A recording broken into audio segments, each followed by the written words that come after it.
Welkom by die Ligpunt Kerk podcast. As Ligpunt Gemeente is dit ons begeerte om God te verheerlik deur disippels te wees wat disippels maak en 'n kerk te wees wat kerke plant. Geniet hierdie week se preek. Hi everyone, we are reading from Hebrews 4 verse 12 to 16. I'm reading from the ESV. This is God's word. So Hebrews 4 verses 12 to 16. For the word of God is living and active, sharper than any two-edged sword, piercing to the division of soul and of spirit, of joints and of marrow, and discerning the thoughts and intentions of the heart. And no creature is hidden from his sight, but all are naked and exposed to the eyes of him to whom we must give account. Since then we have a great high priest who has passed through the heavens, Jesus, the Son of God. Let us hold fast our confession, for we do not have a high priest who is unable to sympathize with our weaknesses, but one who in every respect has been tempted as we are, yet without sin.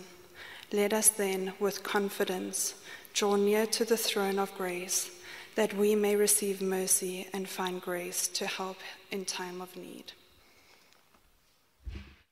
Panama Papers skandaal was een van die grootste uitlekke of kom ons noem dit data leaks van ons tyd gewees. Dit is een van die grootste persoonlike finansiële geheime wat geleak is na die publiek toe. Iemand het in die Panamese regsfirma Mossack Fonseca 11,5 miljoen geheime finansiële dokumente openbaar gemaak. Wat gedateer was van 1970 tot 2015. Hierbo het ek 'n grafiek. Kan julle dit sien? Daar's hy. Julle sal sien, dit is die verskillende data leaks wat ons in geskiedenis gehad het. Die klein geel blokkie daarbo, WikiLeaks wat in 2010 gebeur het, julle sal daarvan weet. Offshore Secrets, dink ek is van Edward Snowden in 2013, en dit gaan aan. As jy dit nog nie raak gesien het nie, die groot grys blok daarbo is die Panama Papers. Dit is 2.6 terabytes se data wat aan die publiek geleak is. Oor die 140 bekende politici, openbare figure, kriminele en film- en sportsterre was genoem in hierdie papiere van 40 lande. Al hulle finansiële geheime is oopgevlek. En hierdie skandaal gaan spesifiek oor onwettige finansiële transaksies wat hulle gedoen het om belasting te probeer vermy deur offshore accounts. Een voorbeeld van een van die ouens wat in Panari was, is IJsland se eerste minister. Sy naam is Sigmundur Gunnlaugsson. Hy het dadelik bedank toe hy sien hierdie papiere is geleak en toe mense aan sy deur begin klop om te hoor hoekom het jy gedoen wat jy gedoen het. Imagine net jy sit jouself in sy skoene die aand voordat mense aan sy deur begin klop het. Hy sit in die bed en hy scroll deur sy feed.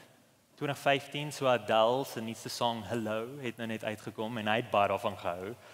En dan sien hy iets raak. Hy sien Mossack Fonseca. Tog, ek ken dit. En dan sien hy, kyk hy nog 'n bietjie af en dan sien hy exposed en dan sê hy soos, wat? Genade tog. Hy weet wat hy gedoen het, right?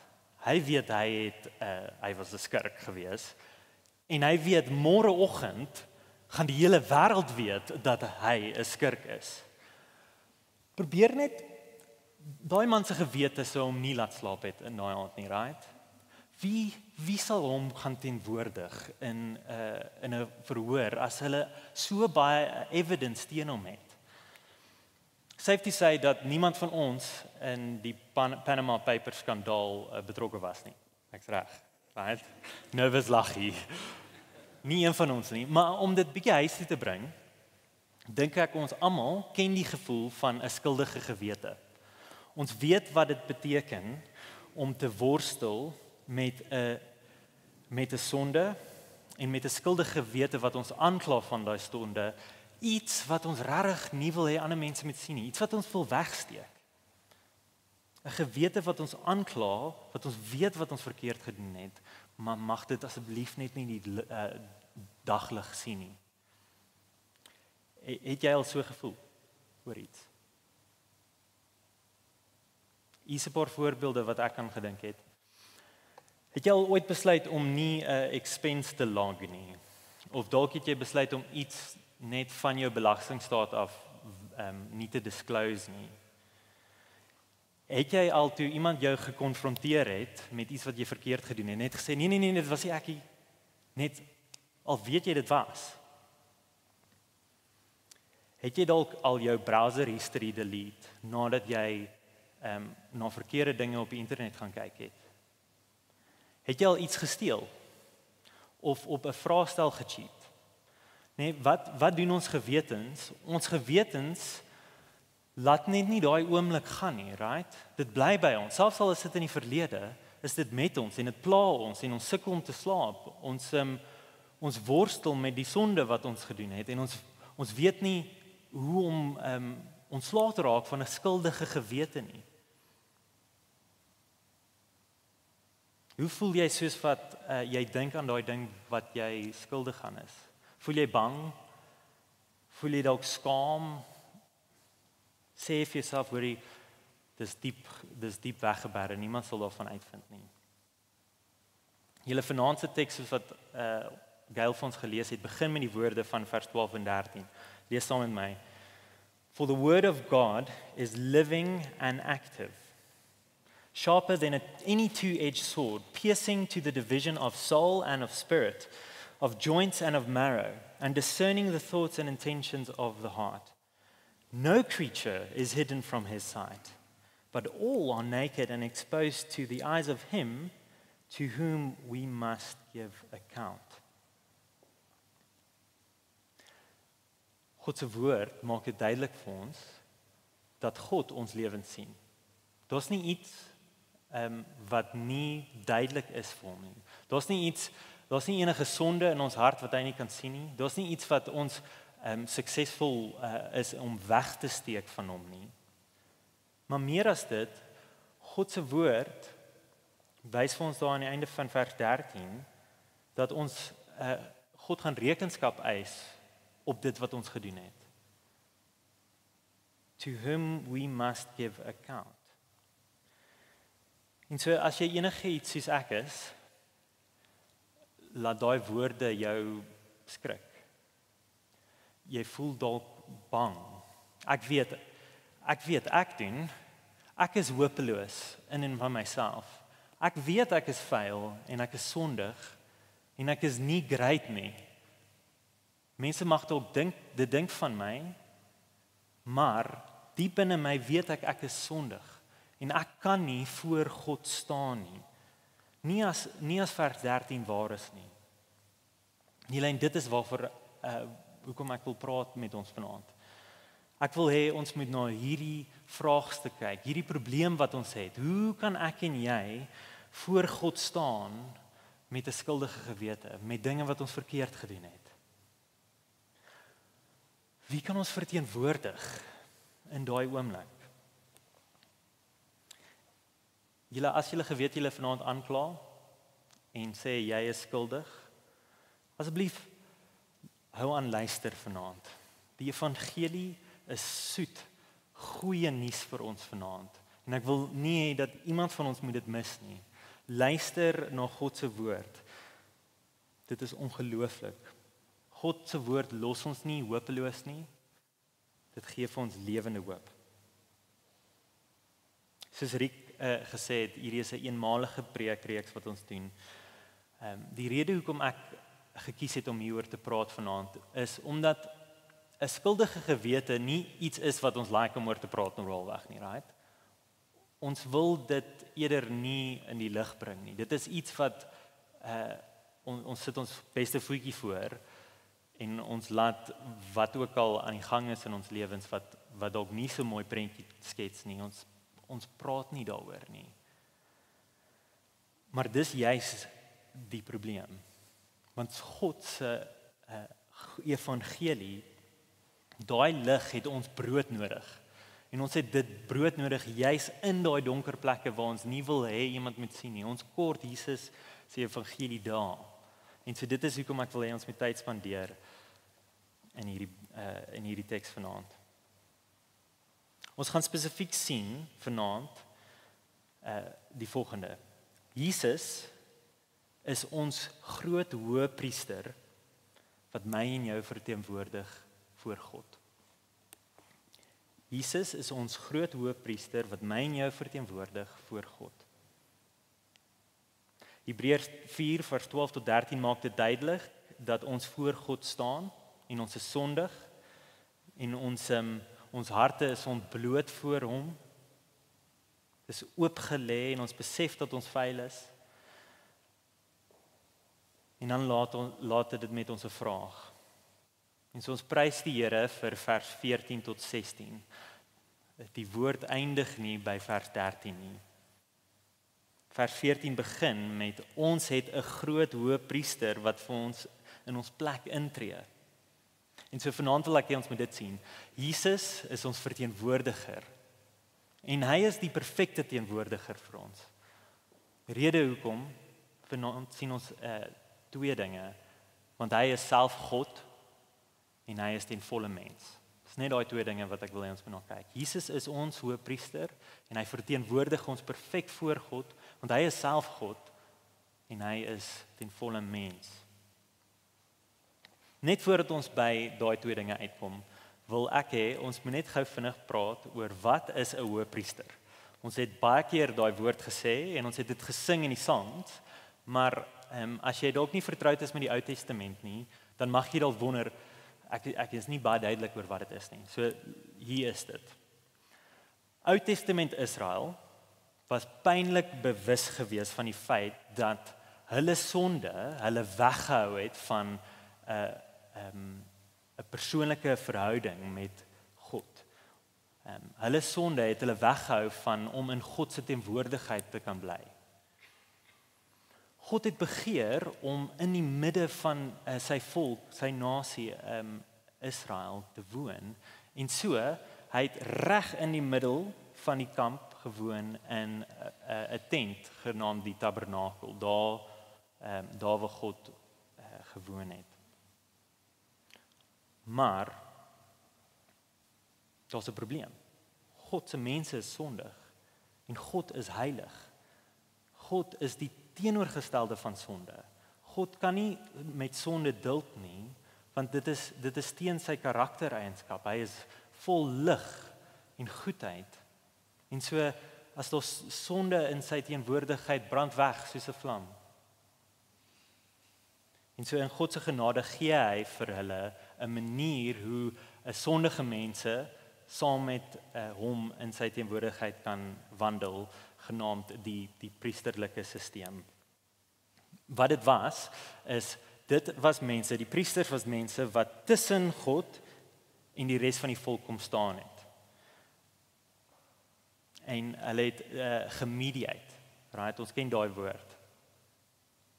Hulle het namens die res van die volk offers gemaak en vir God gebring om te sê, hoor, die sonde verdien punishment.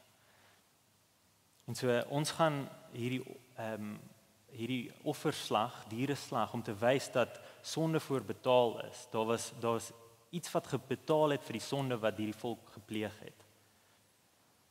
Die hoëpriester spesifiek was iemand wat net een keer 'n jaar, daar was net een persoon wat in daai tent tot in die binneste van daai tent kon beweeg, net een keer 'n jaar om so 'n offer te gaan maak in die allerheiligste. En wat hy gedoen het, hy het 'n lam gevat, geslag en die bloed gevat en besprinkel daar in die allerheiligste om as 'n teken om te wys dat hierdie bloed dek die sonde van die volk. En so het die werk van die hoëpriester die res van die volk verteenwoordig en gemediate tussen hulle en God. Maak dit sin? Saam met my. Die boek van Hebreërs en spesifiek ons teks vanaand wil vir ons sê Jesus kom in daai stelsel in en hy vat die ampt van hoëpriester en hy volëindig dit. Hy bring dit tot volëinde. Hy is die perfekte hoëpriester. Hy is die groot hoëpriester.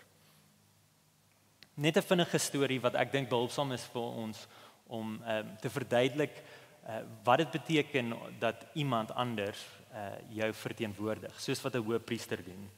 So 'n paar jaar terug was ek in Kaapstad gewees en my broer het vir my gesê, hoorie Stefan, daar's 'n regtig baie lekker restaurant, 'n wynplaas actually, en hier's 'n nommer, jy moet as jy klaar geswat het die dag gaan dan toe, hier's die vrou se nommer wat die manager is, jy kan by haar tafel boek.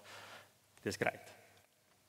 Maar toe ek die foonnommer optel en die vrou op WhatsApp wil bel, toe sien ek haar WhatsApp status. In all caps was daar urgent calls only. En ek sê, tog. Ek weet nie of my urgent call regtig so urgent is nie. Ek wil net na my lecture gou vinnig ietsie gaan drink. Maar dan dink ek, okay, my broer Chris het vir my haar nommer gegee, so sekerlik kan ek wel bel. En so dit is die juist wat ek gedoen het. Ek bel en sy antwoord. En soos wat sy antwoord, kom ek agter hierdie tannie is kwaai. Want wie is hierdie random nommer wat haar bel wanneer haar WhatsApp status baie duidelik gesê het urgent calls only. Ek was bang geweest, gaan ek hierdie boeking kry? Maar toe dink ek, okay, nee, laat ek net vir sê wie ek is. Hallo, my naam is Stefan. Ek is Chris Streeter se broer.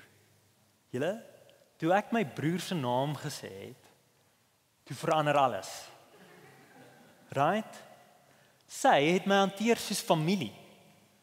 Sy was so liefdevol en vriendelik met my gewees.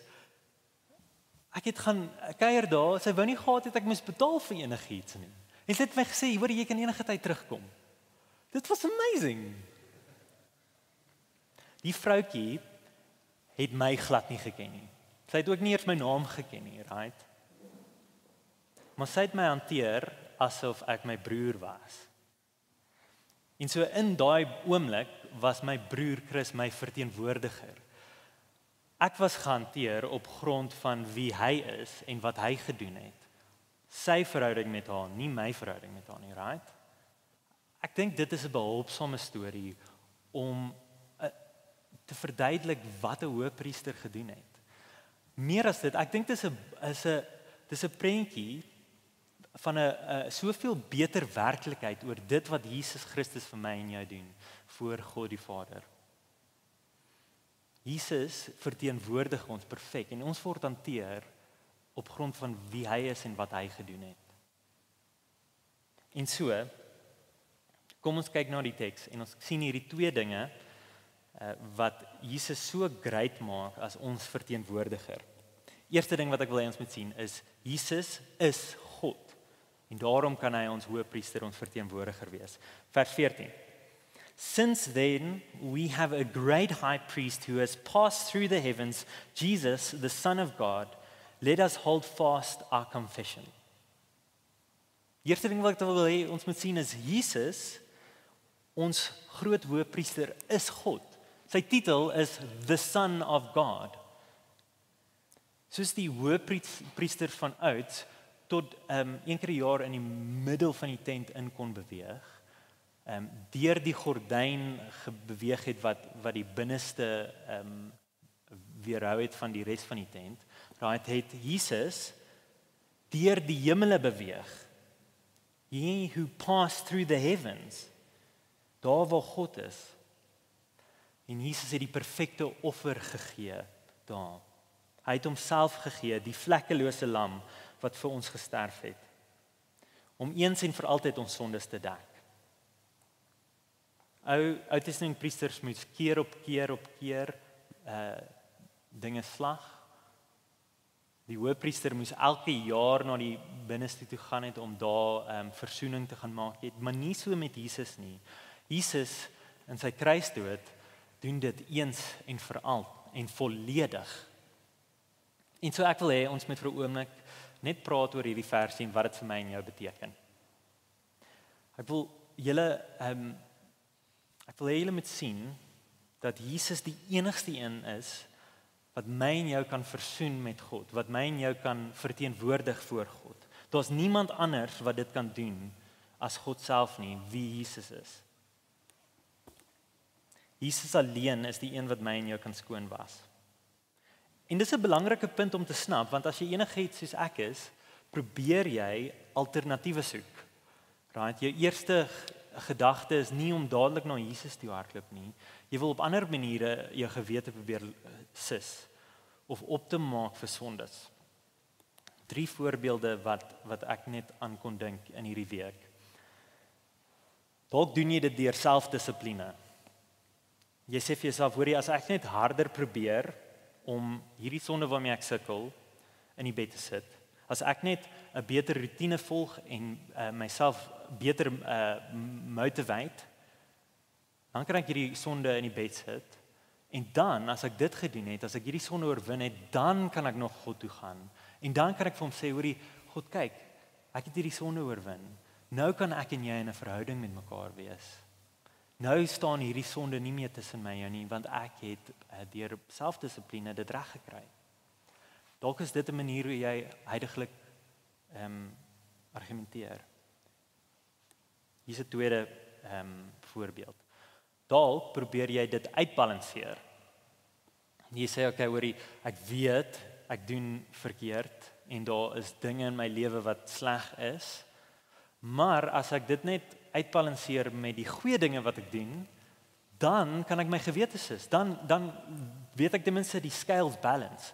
Ek het my hier meer verloor met 'n vriend, maar ek's hier vanaand by die kerk. En ek weet ek gaan Ligpunt Gesin toe gaan Woensdag en so daai was 'n minus, hier's 'n plus, daar's nog 'n plus. Ek's in die goed. Ek's in die goeie boekies. Daar probeer jy jou gewete sis deur om te sê oor die skaal is ten minste uitgebalanseer. Alles is fine. Of dalk 'n derde manier wat dit moontlik is om sonde te probeer hanteer en 'n skuldige gewete probeer verbeter is deur om dit net op te bottel. Om te sê hoorie, ek gaan dit so diep as moontlik binne in my wegstoot sodat niemand dit kan sien nie, sodat ek nie eers dit kan sien nie. En dit mag ook elke nou en dan uitkom, maar dan trek ek dit net terug. En dit is nie regtig deel van my nie. Dis net in 'n donker klein hoekie.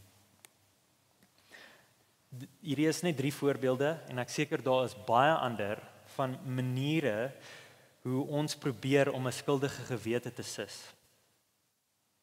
Kan ek vir jou vra, werk enige van hierdie maniere? In my ervaring doen dit nie.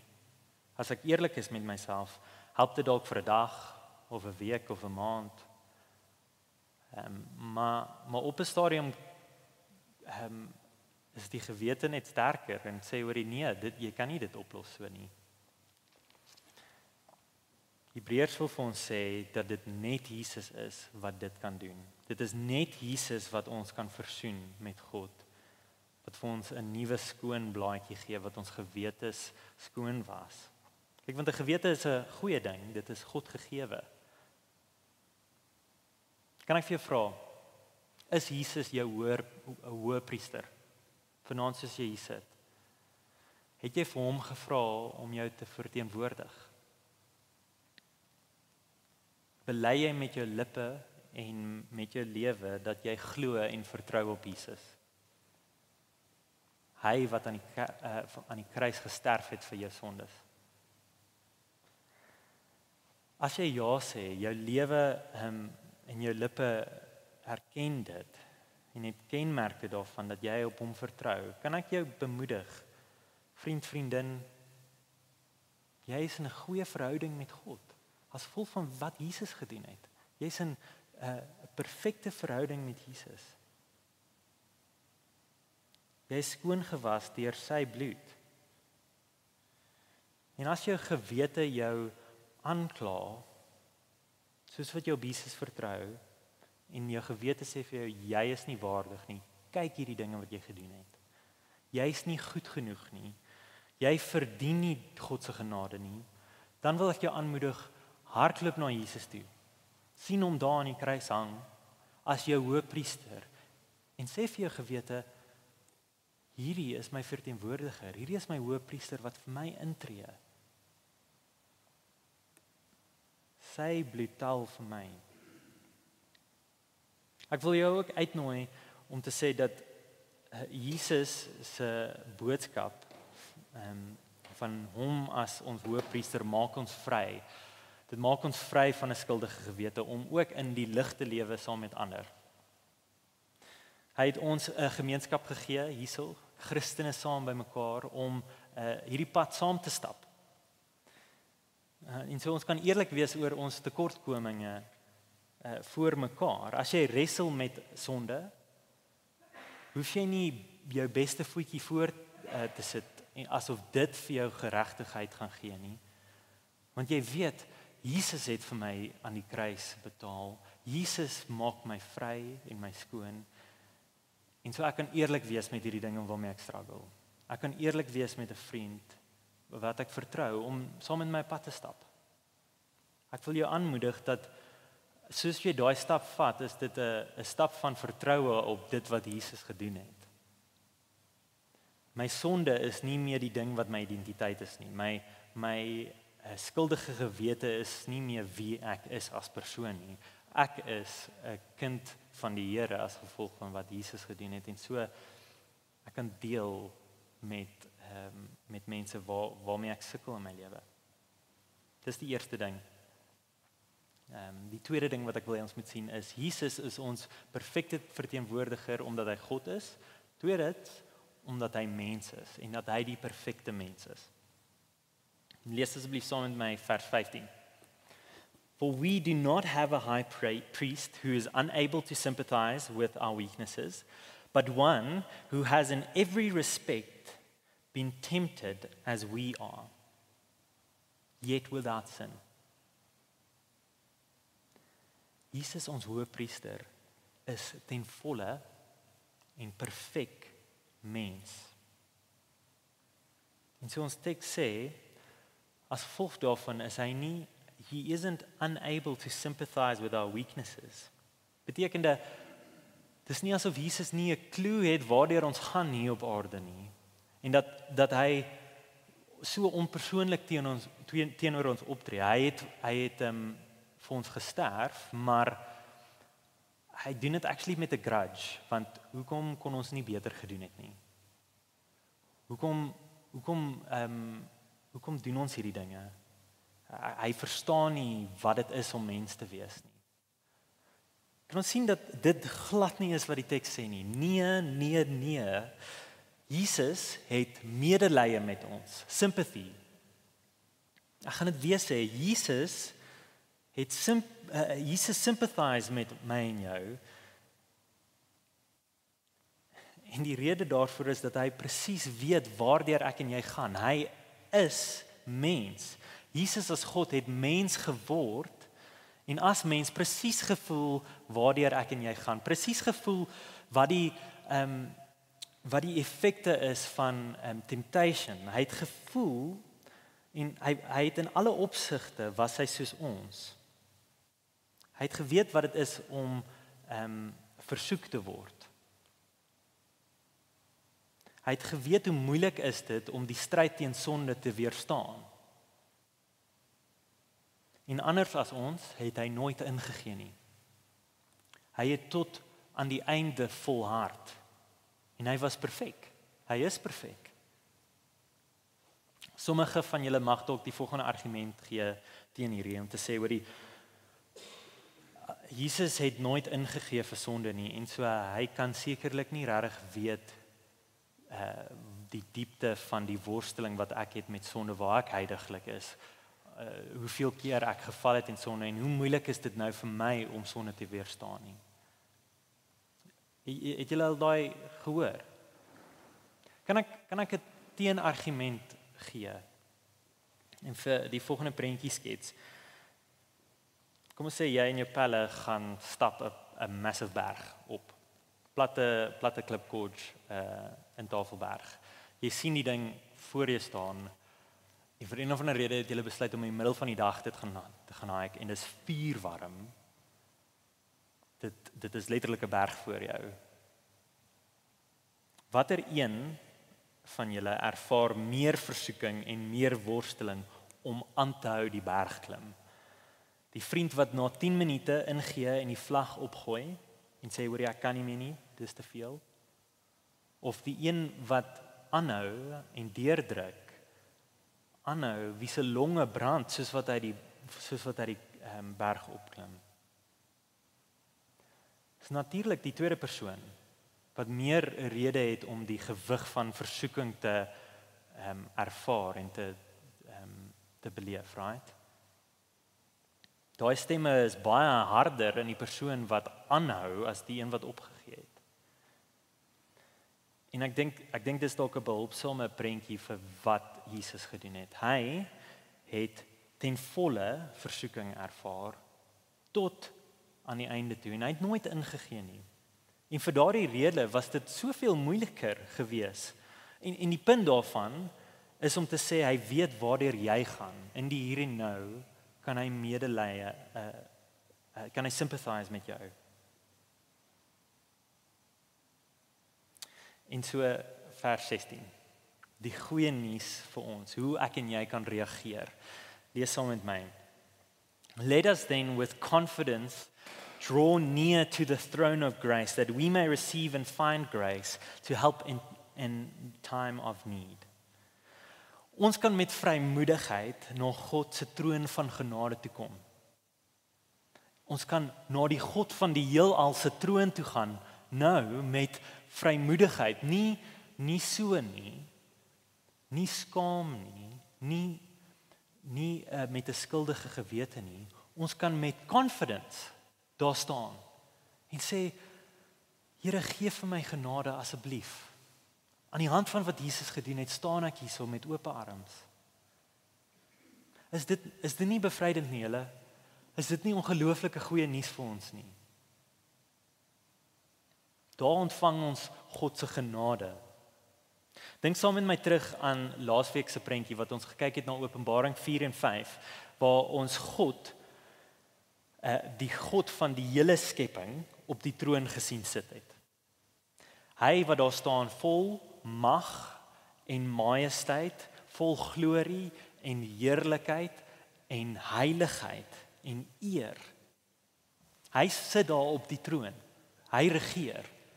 En langs hom sit Jesus, die lam wat geslag is, wat opgeoffer is vir my en jou sonde, wat ons vrygekoop het. Jesus sit op die troon, daar langs die Vader. En daarin bid die hele werklikheid hierdie God, right? Dit is 'n werklike realiteit, soos wat ek en jy hier sit.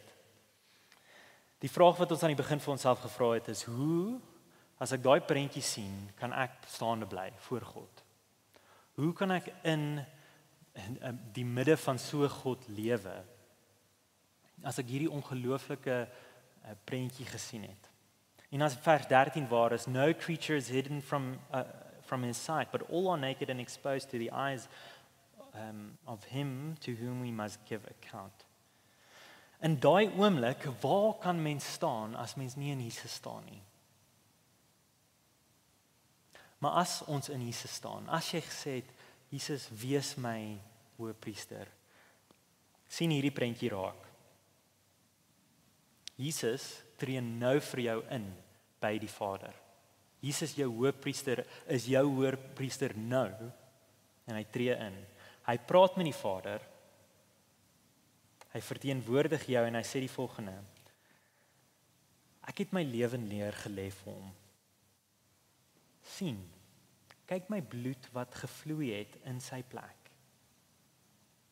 Kyk hoe is hy of sy gedek deur my werk vir hulle.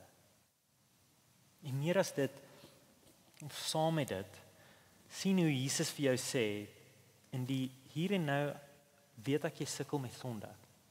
Ek weet, temptation is moeilik. Kom ontvang genade my wyn. Want ek weet hoe moeilik is dit om sonde te weerstaan. Ek weet hoe swak jy is. Kom vind jou rus by my. Kom vind jou krag by my. Kom hardloop na my toe. En kom vind vergifnis daar wanneer jy gesondig het. Kom na my toe. En julle sien die ongelooflike prentjie van God die Vader wat jou omhels as pa, wat vir jou sê, hoorie, my geliefde seun, my kosbare dogter, ek is so lief vir jou. Ek is so bly jy is hier. Ek wil jou hanteer aan die hand van wat Jesus gedoen het. Ek sien jou hoop en vertroue op Jesus. En so kom geniet my genade tot in alle ewigheid toe. Die Panama Papers, ek sluit af, het die wêreld geskok, want dit was die grootste data leak in die hele wêreld sover gewees. En dit het geweldige implikasies vir die mense wat se name in daai 11,5 miljoen papiere gestaan het. Maar hierdie openbaarmaking is nie die grootste wat in die wêreldse geskiedenis gaan gebeur nie, right? Vers 13, daar kom 'n dag waar ons almal voor God gaan staan en daar gaan dinge oopgemaak word wat in die donker was. Daar gaan alles ontbloot word en ons gaan voor God staan. Op daardie dag, as jy jou vertroue in Jesus sit, dan gaan jy Jesus jou hoëpriester sien wat daar staan. En hy gaan vir jou intree. En jy hoef nie skaam te wees soos wat jy daar staan nie. Nee, jy kan met confidence staan, want jou lewe gaan getuig van die genade van Jesus. En jou lewe gaan reflekteer dit wat hy vir jou gedoen het aan die kruis. En dit gaan glorieryk wees. En so in die hier en nou kan ek en jy met confidence na God toe gaan, om in genade in sy teenwoordigheid te bly lewe. Want ons het Jesus as ons hoëpriester. Kom ek bid vir ons julle. Ons hemelse Vader, ons wil vir U dankie sê. Dankie vir die woorde van die liedere wat ons gesing het vandag, wat so keer op keer uitgewys het hoe goed U is vir ons, dat U in U genade dit goed gedink het om U seun te stuur, om vir ons aan 'n kruis te sterf. Here Jesus, dankie dat U ons hoëpriester is. Dankie dat U ons perfekte verteenwoordig, dat U dit goed gedink het om as God mens te word, om te voel waardeur ons gaan, om te weet waardeur ons gaan, en om in ons plek as mens perfek die prys te betaal.